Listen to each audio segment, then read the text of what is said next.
right. So, hey everyone, this is the Diligence Network again. Due diligence is a team effort, and we want to help you build that team. And this month, we have someone really special joining the call with us. It, and I'll let him take it away to give you more details because I always love doing that. Adrian, tell us about yourself. Hi, Shane. Thank you so much for the invite. I'm really honored to be here. Adrian Danila. My background has been in multifamily, mainly maintenance and maintenance management for 20 plus years. And for about 2 years, almost 2 years, I started my own consulting business. So I consult on mainly on maintenance management issues, but property management in general, due diligences, takeovers, everything that's high level maintenance. No, and that's such an important part because I see a lot of people slipping in operations. And if you're investing in a property, that's like your lifeblood. If you can't get that right, nothing's going to work. 100%. Not only that, like that's just the initial part, but when you think about the life cycle of the property, and then whatever hold you have on a particular property, how important maintenance is. People typically, residents typically call only when they have an issue with maintenance. Like probably like 90% of what they need is gonna be like service, is gonna be maintenance. So that's why it's crucial that you have the right teams in place, the right procedures, the right execution, and then on a back end, when you when you're transitioning an asset out, is the resale value. A lot of deferred maintenance will definitely affect a final price. A well-maintained property will sell way better than a property with all sorts of deferred maintenance issues. So Oh yeah, and you see it a lot, especially in the type of due diligence I'm doing, where you're actually going in to look into like property records and you're looking into mechanics, things like that, and you start seeing reoccurring issues, and it's just that lowers the value of your property. If you're doing one of these really high stakes investments where you need to get the property ready within 2 or 3 years, and you're not nailing operations, it's just not going to be feasible.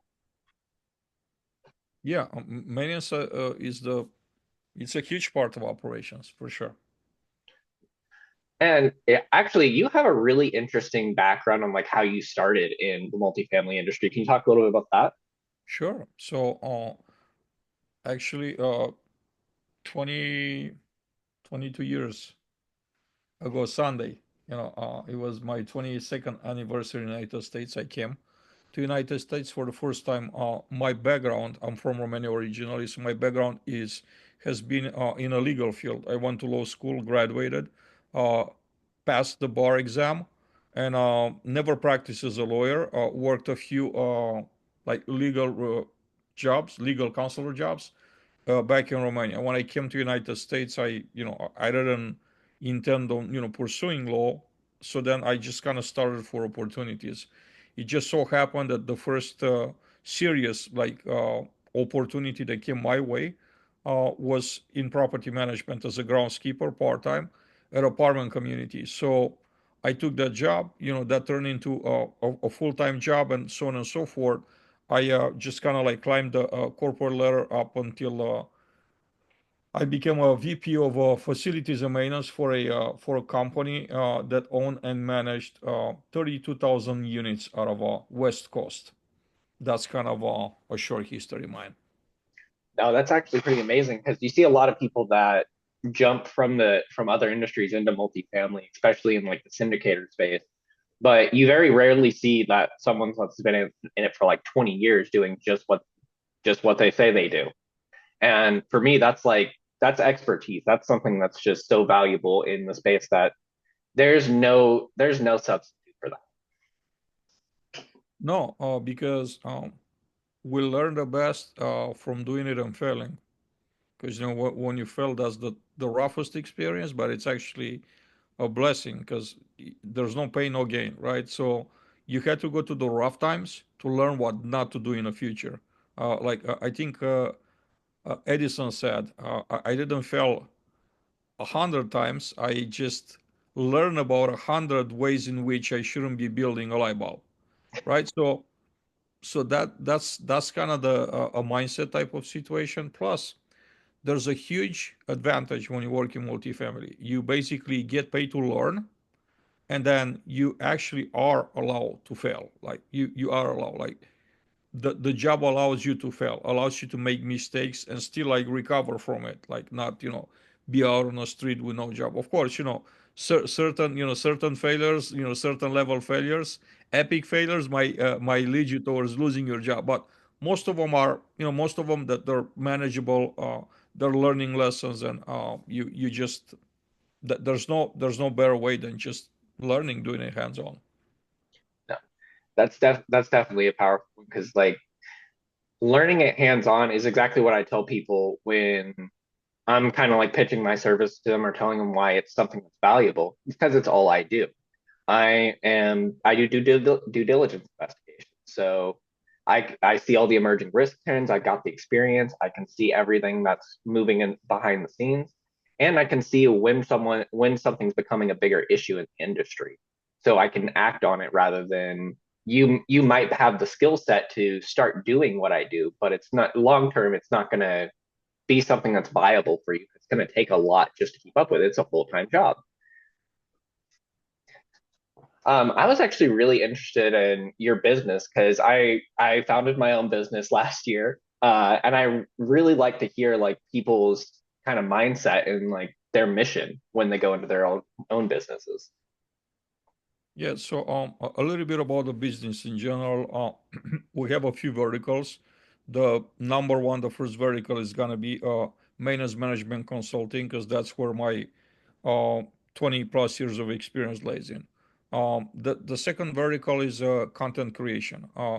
You might wonder like what does content creation has to do with maintenance. Well, for many years, almost approaching a decade, I've been working on building a brand for myself, and that started on LinkedIn, and it continues on LinkedIn. I have a constant presence on LinkedIn, through written content and also through video content. I'm a host of 4 different podcasts. Altogether, we exceeded a couple of months ago. We exceeded 200 episodes combined. So that's another thing, and understanding like what it took for me to have my brain where is that today. I also understood that most people don't have the time, or maybe they don't they don't have the journey as lengthy as I have it, right? They're at a very beginning. I could actually bring them value by actually help them with written content, also with video content. We do like full post-production video clips, podcast, everything. So when it comes to written and video content, we're kind of like a turnkey service. So those are my verticals. Now, what made me decide to start a business, and what the goals are? First of all, as a consultant, as an advisor, I could actually work with more than one company at a time versus being a full-time employee dedicated to just one company. And I think I like the fact that I could make the difference for more than one company at a time. I could make the difference for several companies, and in not just one area but in several areas. So I think that's what gets me the most excited about being in a position that I'm at today. And that I actually really love that because I this is a really silly slogan, but I launched my business with it and it's just we're here to help. So that's my mindset. I want to help a lot of people if I can. So I'm constantly expanding, constantly talking to people just to reach out and be like, hey, because that's how me and you met actually. I would just reached out through LinkedIn and said, hey, I'm interested in talking to you, seeing who you are, and then that's how I got you on here. Totally. So now let's get into some of the deeper questions. I really want to know like what are some of the biggest trends that you see in the industry that are kind of shaping how operations is evolving? I think there's two main trends: centralization and AI adoption. I want to start with the first one, centralization. I just think that centralization is being seen as by the management companies as a way to improve efficiencies and drive down cost. Um, centralization is not one thing, like all things for all people. For each company, it means something specifically. For each portfolio, it means something specifically. It's not a universal definition of how easy to apply it, right? Whether it's on a maintenance or on a front office too, because that centralization of services happens there as well. The second trend, AI. I see a lot of technology that's entering the space, that's entering multifamily space, and a lot of it is like AI driven, right? Or backed, the back end of that particular technology is artificial intelligence. So those are kind of like the top. I travel to a lot of industry conferences too, and that's pretty much everybody's sentiment that I'm running into at conferences. Have you ever seen some really interesting AI tools in operations? Honestly, AI enhanced, yes, I have seen. Um, I uh, I know of programs that are I'll say AI powered. They're maintenance management programs that have a very specific, very on point AI behind them. For example, AI that pulls data out of a team performance and actually writes a narrative, sends an email daily to community manager, regional manager, telling them exactly how each one of the individual team members perform, what they did well, where they maybe not did so well. So quite amazing stuff. That's out there, very impressive. Uh, Okay, super not impressive. all of it. No, I see a lot that's like very undeveloped product, like very more in a like idea type of stage, like very far from being like a mature project. So I'm seeing a lot of that, right? People eager, uh, companies eager to put their product out on a market where it's more of a prototype, right? Not as a actual tool that you could like get your hands on and run with it. And that's all AI right now. Some people just pitch things that it can't really do yet, but tools like that where they have a really specific purpose and they know what they're doing, those are so valuable. Like I use AI as part of my work. It can't do most of what I do, but there's parts of it that it just enhances so much that it'd be silly for me to not use it. Yeah, Uh, it's so out. I'm using it like all day long. I'm using AI. Or yeah, just it whatever. Yeah. no, I have like a highly trained chat GPT that helps me with work. I go through and I basically treat it like uh I, this is probably silly, but I basically treat it like a friend. I'm like I talk to it like a person. I don't know if that's actually something that helps or not, but it seems to give me really good answers, and I've highly trained to do my due diligence to the point where on like my style of due diligence where I can stick a pitch deck or something in it. And if there's something wrong in there, it will pull it apart very quickly. And some of these pitch decks, they're like 60 pages long. And there's no good way for me to go through that and point by point take it. But an AI can do it in like what, 15 seconds? Yeah. uh, Kind of hard so to beat that. yeah, I definitely love it. It's such a valuable tool. But so, what are some of the key strategies you kind of use when you go into a property and you want to improve it? You know that the operation maybe not be that great, and you're like, "Hey, this is what we need to implement right away so that we can fix things." The answer might surprise you, but I start with the very basics. I think, people are thinking like too, they're overthinking actually the process. I like to be at a property before anybody else gets there, so I could learn like what time the property manager shows up, the service manager, the technicians, the groundskeeper, and how's the workflow. In other words, like what's happening, right? Like people show up. Are they going to like clock in and make coffee and chat around for 30 minutes, 40 minutes, shooting the breeze, or is it something that's fairly organized? They're clocking in, they're going to the grounds, they're clocking in, they're looking at a work orders they're pending, they're clocking in, they're getting ready to have the staff meeting, whatever that is. That first part like so critical, and that tells me a lot about the property operations. once I gather that information, I harvest that information, I just kind of like go through the tasks and I just observe and ask questions, throughout the day. Sometimes it doesn't even have to be an entire day. Sometimes like 1 to 3 hours that gives me enough ammunition to like build a report, an assessment for the property, and just kind of like come up with a list of things that the recommendations that I make for improvements. No, that's really interesting, and I actually love that approach. Just like showing up early and kind of seeing how things works in person. It's actually some advice I give clients too. It's like when you're buying a property and you can possibly get there and physically be there, there's almost no substitute. They should also go on Sunday morning and do a drive through the property. There's a lot of stuff that shows on like after uh, a long Saturday night. What are some of the craziest things you've seen after driving a property on Sunday? I've seen entire like pyramids made out of Corona beer barrels boxes. I've seen an entire pyramid. I actually have some pictures. I just can't remember where I have them, but there's some pretty hilarious stuff. Trash is very common. Trash is super common. I've seen actually people hanging out in a parking lot. I think it's a cultural thing, like hanging out in a parking lot, actually drinking and listening to music. So they're basically just having a great time right there. I've seen I've seen crime happening. Uh, there's a lot that is going on that a trained eye could see.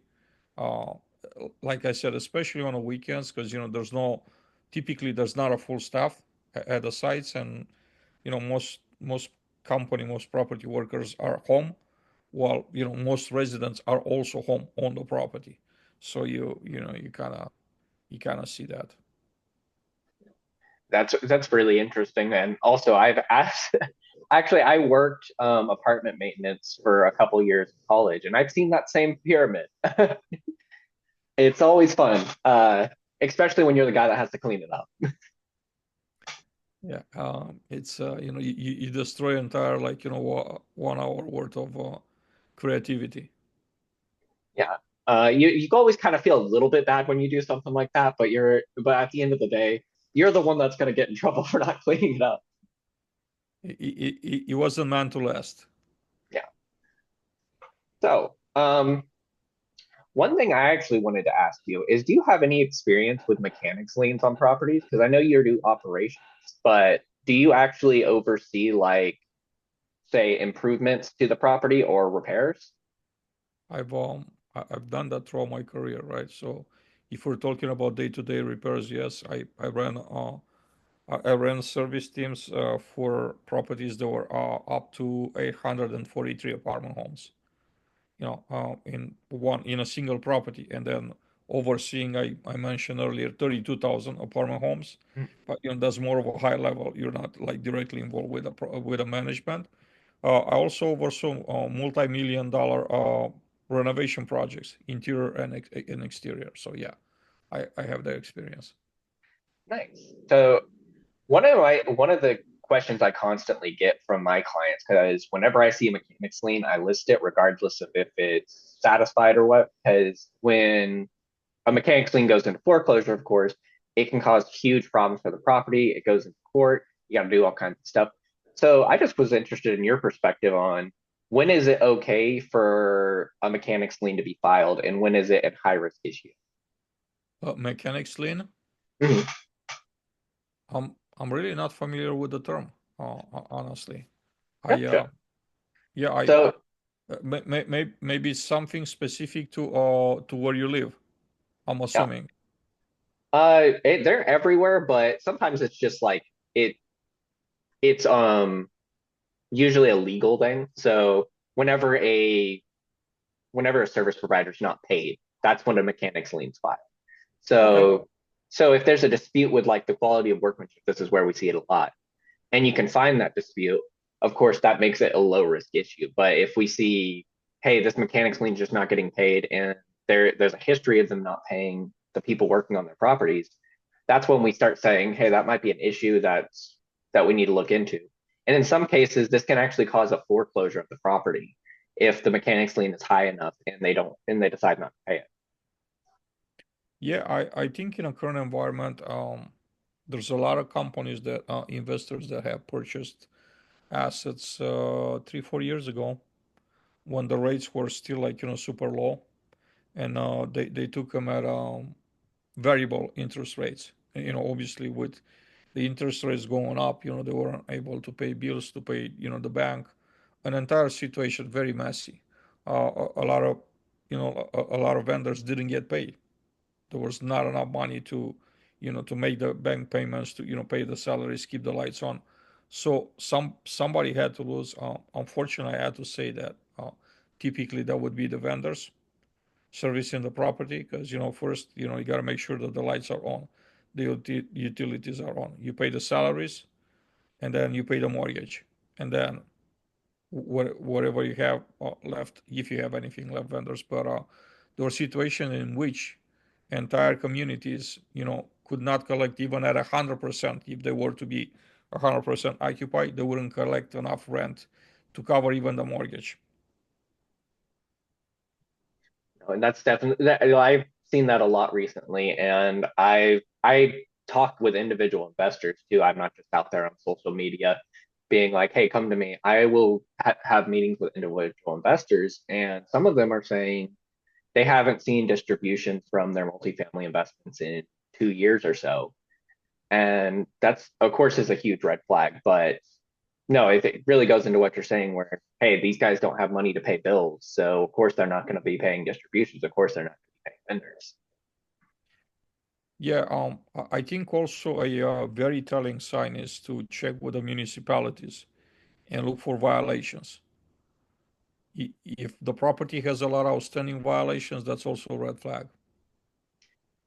Oh yeah, that is actually one of the things we look for as well. Is those really a lot of people consider them lower level violations, but if they're doing it frequently, it becomes a big issue. Yeah, well, I've experienced, I say, unfortunately, properties that had hundreds of them. Hundreds of. I have not seen that bad yet, but that's really interesting. Like, what kind of violations were the most common? Just unlivable conditions, water intrusion. Um, there's municipalities that will violate you for just about anything, like just even for like routine service requests, not something that's like an emergency or code. Like they could write you a ticket because a resident that, for example, calls in and says my stove hasn't been working a week. They could write a violation for that.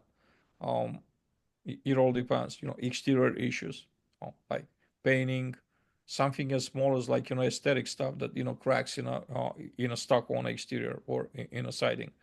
That's another like reason for them to send a violation. From that all the way to like fire units that caught fire. That's an entire rebuild out there.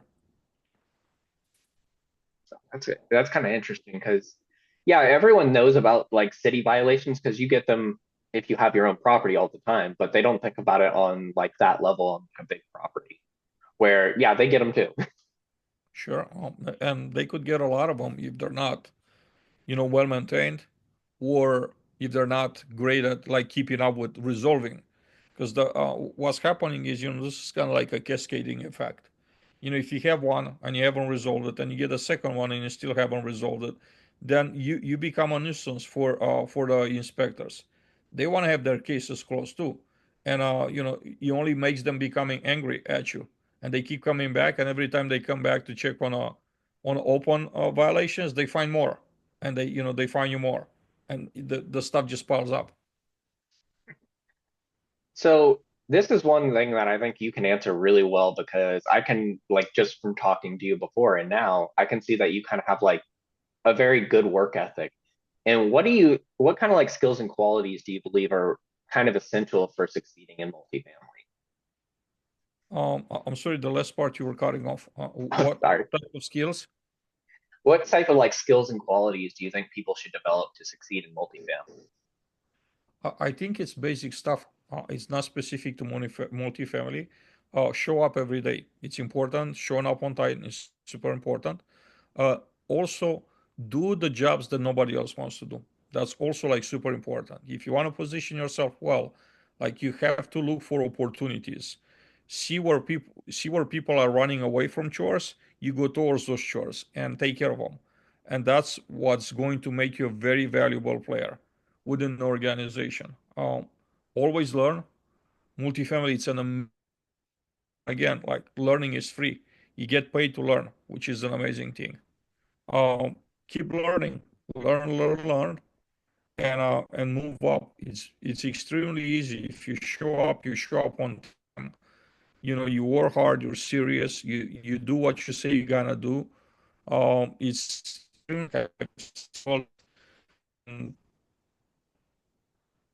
periods of like even 6 months. I actually had a gentleman that was on my podcast. Started as a groundskeeper, and 6 months later, I think, or 9 months later, he was a service manager, which is amazing, But it's extremely fast. Other people wait for decades, like to move from groundskeeper to service manager. So there there are definitely opportunities, huge ones too. But you gotta do your part. No, and that's great advice for anything, not just moving up in the, like you said, Yeah, yeah. it's not just the multifamily space. Those kind of qualities It, it, will take you anywhere. it's true. I don't think it's anything specific. Like it's not you know something that's like super secret or whatever. It's just the basics. Show up on time, do great work, and don't worry about anything else. There's a lot of turnover and a lot of staff shortages in the industry. Therefore, if you stick around for a minute, um, you're gonna be considered soon enough for a promotion if you're doing a great job. So I absolutely love that. That is exactly how I operate too. But we're coming up on time now. Is there anything you wanted to say, address, or give some advice that's personal to you before we end? just say thank you for the opportunity. It's been great to be on your show. Um, Happy to always come back. If someone wants to connect with me, can I leave contact information? Absolutely. We're gonna have a post with this, and it's also gonna be on our YouTube. So we're gonna put it on the very bottom, in the little description tab. That way, if any one of you want to get in contact with Adrian, he's very nice. I know you look sometimes when you look at someone's LinkedIn follower count, you see like 20K or 50K, and you say, "Oh, I can't possibly contact that person. They're not gonna talk to me." Just reach out, especially if you have something you want to ask them that's actually valuable, because that's how you form good connections with people. Just take the chance. The worst thing that can happen is that you get left in their messages for a while. Yeah, you're absolutely right. The answer is always no if you don't ask. I don't shy away from answer messages. I don't answer all of them. If it's something that's like a obvious sales pitch right after we connected 3 seconds ago, probably, especially if it's not something that I'm interested in buying. Like, because I get a lot of requests from folks that are trying to sell me something that I don't need at home. I don't need at work. It's that way. But for the most part, if someone's interested, like genuinely interested in having a conversation, I always make time. I absolutely love that. That's it. That's how I am too. But I also have the habit of answering those service providers sometimes, and I think I put them on a bad hook. But that's our time. I wanted to thank you for joining the Diligence Network. Uh, we're trying to help everyone form the right teams. Due diligence is a team effort. At the end of the day, operations is a very important part of that. So please get in touch with Adrian if you can. And if you need help with operations, I can't think of a better person to do it. I thank you again, Shannon. You're doing great work. Keep up the great work you're doing.